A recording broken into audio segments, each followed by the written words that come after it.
अस्सलाम वालेकुम दोस्तों, उम्मीद करता हूं कि आप लोग सब खैरियत से होंगे और ईमान की सलामती के साथ होंगे। दोस्तों, एक हिंदू लड़के ने पंडित अनिरुद्धाचार्य से पूछा कि डॉक्टर जाकिर नाइक कहते हैं कि आप लोगों की मजहबी किताबों में लिखा हुआ है कि गोश्त खाना हराम नहीं है, तो आप हम लोगों पर क्यों गोश्त खाना हराम कर रहे हो। और इसी बारे में डॉक्टर जाकिर नाइक का भी बहुत बेहतरीन सा बयान है, तो वीडियो को मिस ना करें और हमारे साथ वीडियो में आखिर तक रहिए। दोस्तों, वीडियो को लाइक। क्यों बकरा तो खा रहे हो जी इंसानों को खाना कब से शुरू करोगे? जी जी जी तो ये क्या हो गया? जी ये क्या हो गया? वो इंसान खा नहीं रहा है ना कभी खाएगा। जी समझिएगा, जी वो इंसान खा नहीं रहा पर ना कभी खाएगा। लेकिन जैसे मैं कथा में व्यंग करता हूँ, जी आज ही मैंने पूछा क्यों बकरा खाते हो, मुर्गा खाते हो, इंसान खाते हो, ये व्यंग है। तो ये व्यंगात्मक मैंने बोला कि क्यों बकरा खाते हो, इंसान कब से शुरू करोगे खाना। जी तो ये व्यंग, उसी प्रकार मनु जी ने उन मांसाहारियों को व्यंग किया है। अरे आप लोगों को तो मांस खाना जायज है जी ये व्यंग किया। अब इसका अर्थ ये नहीं कि मांस खाना, अरे मनु जी ने कह दिया मांस खाना जाए, वो व्यंग चुटकियां ले रहे हैं। जी वो तो जी शास्त्रों का अर्थ ना यूं पढ़ने से नहीं आता बेटा, शास्त्रों का अर्थ गुरु चरणों में बैठ के परंपरागत समझना पड़ता है, तब वो खोपड़ी में घुसता है। यदि पुस्तकों पढ़ के कोई ज्ञानी हो जाता तो लाइब्रेरी से लेके पुस्तकें कोई भी ना ज्ञानी हो जाता। जी बहुत से गैर मुसलमानों को ये गलत फहमी है कि उनके मज़हब में गोश्त खाना हराम है, और कई हिंदू समझते हैं कि उनके मज़हब में लिखा है कि गोश्त खाना हराम है। और आपने कहा कि हमारे धर्म में गोश्त खाना हराम है। भाई साहब, आपको आपके धर्म का इल्म कम है, इसीलिए मैं कहता हूँ कि हिंदुइज्म जानने के लिए हिंदू की तरफ मत देखिए, हिंदू ग्रंथ का मुताला कीजिए। जब आप हिंदू ग्रंथ का मुताला करते हैं, लिखा है मनुस्मृति में चैप्टर नंबर 5 श्लोक नंबर 30 में, उसमें लिखा है कि ईश्वर ने कुछ जानवर बनाए खाने के लिए और कुछ जानवर को खा जाने के लिए। God has created some animals to eat and some to be eaten। अगर आप उस जानवर को खाते हैं जिन जानवर को खुदा ने बनाया है खा जाने के लिए, तो आप गुनाह नहीं कर रहे। If you are eating the animals who God has created to be eaten, you are not doing a sin। आगे जब पढ़ते लिखा है मनुस्मृति में चैप्टर नंबर 5 में अध्याय नंबर 5 में मंत्रा नंबर 40 में कि खुदा ने कुछ जानवर बनाए हैं कुर्बानी के लिए। अगर आप कुर्बानी में जानवर का कत्ल करते हैं तो आप गुनाह नहीं करते। आगे लिखा है मनुस्मृति में चैप्टर नंबर 5 मंत्र नंबर 41 में कि जानवर का कत्ल करना जो जानवर खाने के लिए बनाए गए हैं वो गुनाह नहीं है। इसी तरीके से कई जगह वेद में लिखा है कि ऋषि गोश्त खाते थे, जानवर को खाते थे।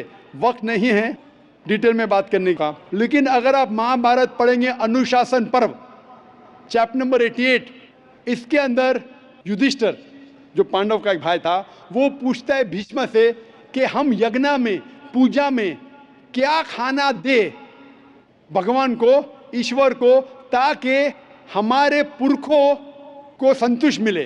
तो भीष्म कहता है युधिष्ठिर से कि आप यज्ञ में अगर भाजी पाला देंगे तो हमारे बाप दादा 1 महीने के लिए खुश रहेंगे। अगर आप मच्छी देंगे 2 महीने के लिए, अगर आप खरगोश देंगे 3 महीने के लिए, अगर गोश्त देंगे तो 4 महीने के लिए, अगर आप बेकन देंगे तो 5 महीने के लिए, अगर परिंदे का गोश्त देंगे तो 6 महीने के लिए, अगर हिरन का गोश्त देंगे तो 7 महीने के लिए। पूरा मेन्यू है, माशाल्लाह बड़ा मेन्यू है। उसके आगे लिखा है अगर आप गाय देंगे तो पूरे 1 साल के लिए हमारे बाप दादा संतुष्ट रहेंगे, और अगर गेंडा राइनोसरस देंगे तो 20 साल के लिए हमारे बाप दादा खुश रहेंगे। पूरा मेन्यू है। क्या चाहते हैं आप बोलो? मच्छी, खरगोश, क्या चाहते हैं आप बोलो? ये आपके ग्रंथ में लिखा है, मेरे ग्रंथ में नहीं। हमारे ग्रंथ में सब चीज खाने की इजाजत नहीं, सिर्फ वो चीज जो हमारे लिए हलाल है। इसी तरीके से बाइबल में भी लिखा है आप गोश्त खा सकते।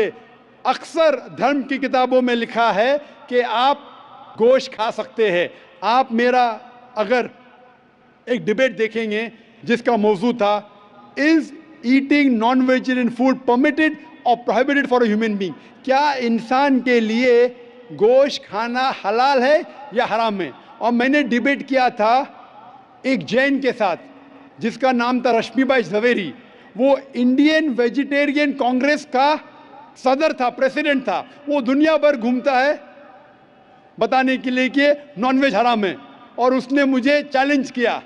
मैंने कहा भाई आपस में बैठ के बात करेंगे? नहीं नहीं, पब्लिक में चैलेंज किया, डिबेट करेंगे। मैंने कहा अच्छा आ बेल मुझे मार। तो मैंने कहा ठीक है भाई पब्लिक में। बोला मैं लोग को लेके आऊँगा। मैं बोला लेके आओ। तो पाटकर हॉल के अंदर 1998 में तकरीबन 10 साल पहले डिबेट किया।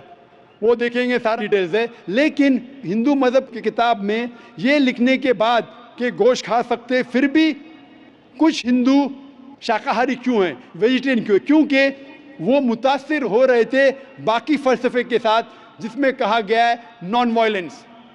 और कुछ जैन मानते कि ईटिंग नॉन वेज इज़ हराम, इज़ प्रोहिबिटेड। और हम जब पूछते क्यों जानवर का गोश्त खाना हराम है, तो वो कहते हैं कि घास और भाजी पाला के अंदर ज़िंदगी नहीं है, जानवरों में ज़िंदगी है।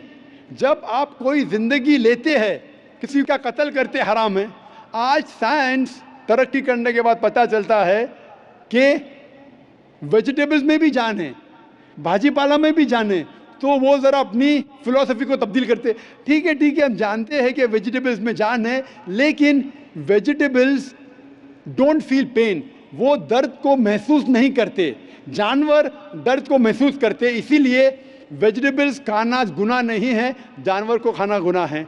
अभी साइंस तरक्की करने के बाद हमें पता लगता है कि वेजिटेबल्स को भी दर्द होता है, लेकिन ये दर्द इंसान को सुनाई नहीं देता।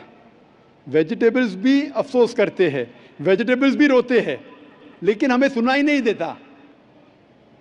तो अभी उनका फ़लसफ़ा बदल गया। वो कहते हैं अच्छा ठीक है, मानते हैं कि वेजिटेबल्स में जान है, वेजिटेबल्स को दर्द महसूस होता है, लेकिन वेजिटेबल के पास तकरीबन 3 सेंसेस है, जानवर के पास 5 सेंसेस है। इसीलिए जानवरों की जान लेना बड़ा गुनाह है बनिस्बत वेजिटेबल्स की। मैं कहता हूँ सिर्फ डिबेट के तौर पे, argument, for sake of argument, मैं आपकी बात मानता हूँ। क्या वेजिटेबल्स के 3 सेंसेस है और जानवर के 5 सेंसेस है? मैं उस शख्स से सवाल करता हूँ कि मान लो आपका छोटा भाई गूंगा और बहरा पैदा होता है, वो सुन नहीं सकता है, बोल नहीं सकता। जब वो बड़ा होता है तो एक इंसान आपके छोटे भाई का कत्ल करता है, क्या आप जाके जज से कहेंगे मी लॉर्ड इस कातिल को कम सजा दो क्योंकि मेरे भाई के पास 2 सेंसेस कम थे, वो सुन भी नहीं सकता था और बोल भी नहीं सकता था? आप उल्टा कहेंगे मी लॉर्ड जज इस कातिल को डबल पनिशमेंट दो, डबल सजा दो, वो तो मेरा भाई मासूम था, बेचारा सुन भी नहीं सकता था और बोल भी नहीं सकता था।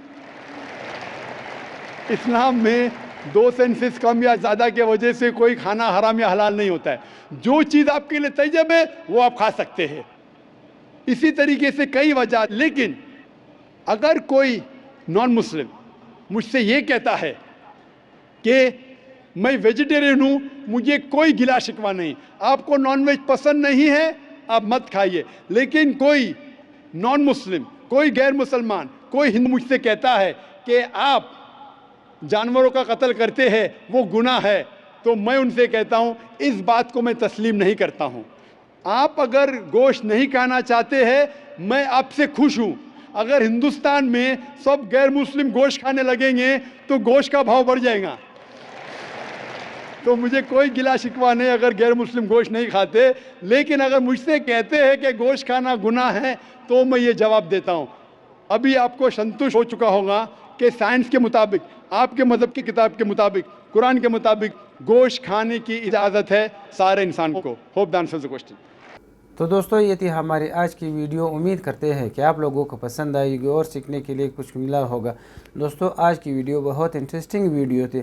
आप लोगों ने देखा कि डॉक्टर जाकिर नाइक ने हिंदुओं की किताबों में हवाले दिए कि गोश्त खाना हराम नहीं है, लेकिन जब आप लोगों पर पंडितों ने हराम किया है तो इसमें हम लोगों का कोई कसूर नहीं है। तो इसीलिए डॉक्टर जाकिर नाइक ने कहा कि आप लोगों को चाहिए कि सबसे पहले अपने ही मज़हब की किताबों का मुतालिया करें।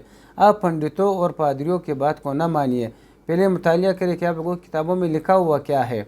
उसके बाद आप अगर किसी पर उंगली उठाएं तो वो फिर जायज़ होगी। इस तरह अगर आप आंखें बंद करके हर किसी के बातों पर यकीन करोगे तो आप लोगों की ज़िंदगी अजाब में पड़ेगी। दोस्तों, डॉक्टर जाकिर नाइक का बहुत बेहतरीन सा वीडियो था। उम्मीद करते हैं कि आप लोगों को वीडियो पसंद आई होगी। और दोस्तों, आप लोगों को वीडियो कैसी लगी कमेंट सेक्शन में ज़रूर बताना और अपने राय का इजहार करना। अपना बहुत सारा ख्याल रखिए। इजाज़त चाहते हैं। अल्लाह हाफिज़।